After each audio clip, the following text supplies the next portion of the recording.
Then enjoy it while it lasts. Indeed. The sunshine, lack of humidity there. I like it.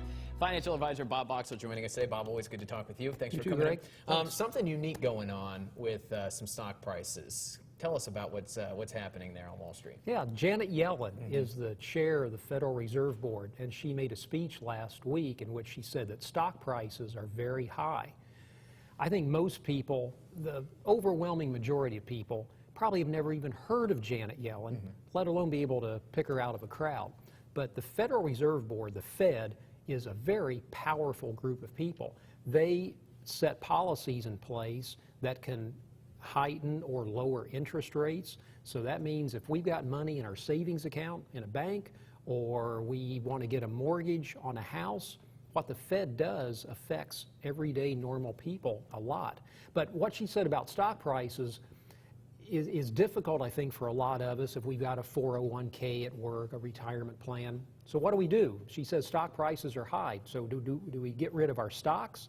Well, probably not, but I think that sets in motion some conversations. Yeah, and how does that actually impact the average investor, though? Someone watching right now who is investing, with stock prices being as high as that, is that going to have an impact on interest rates? Is this something they should be concerned about, or is this something they should be excited about? Well, one thing, the Fed has the power, some power, to increase interest rates, and they have pretty well announced that they are going to do that later this year.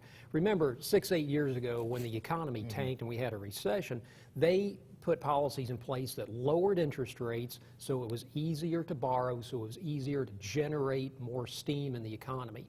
Now the economy has come up, we're doing better, and they want to hold back now on interest rates because inflation may come about.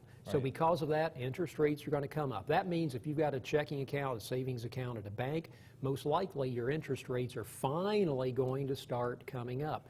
But if you're looking for a mortgage or refinancing a home, that also means interest rates are going to come up, and it'll be maybe tougher in a year to get a lower mortgage rate than it is right now. And with money being in the banks, does it matter whether it be, say, a regional bank like here in the tri-state, or if it's a national bank like Wells Fargo, Chase? Right. No, it doesn't matter at all, because interest rates are going to go up everywhere, or they're going to go down just about everywhere.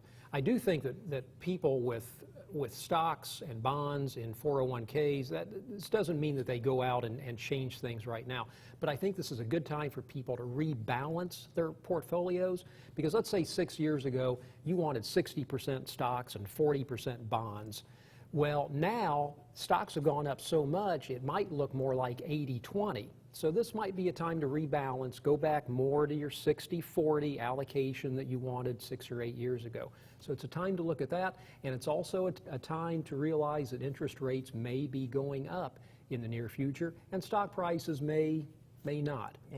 But just because she says stock prices are high, that doesn't mean that they're going to drop suddenly. Right. Is that going to impact folks who are probably in the housing market right now looking for a house, or looking to make a big purchase or anything along those lines? It could, and I can't say for sure that interest rates are going to be higher in a year, but most likely interest rates will be higher a year from now than compared to today. So for the average investor, probably something they'd want to keep an eye on. Absolutely, and understand that when you hear Janet Yellen's name or you hear the Fed, pay attention, because it does affect the everyday person. All right, good stuff. Bob, always good to talk with you. Thanks for coming in today. Thanks, Ray. No problem at all. Hey, up next, Morning Headlines. Don't go anywhere.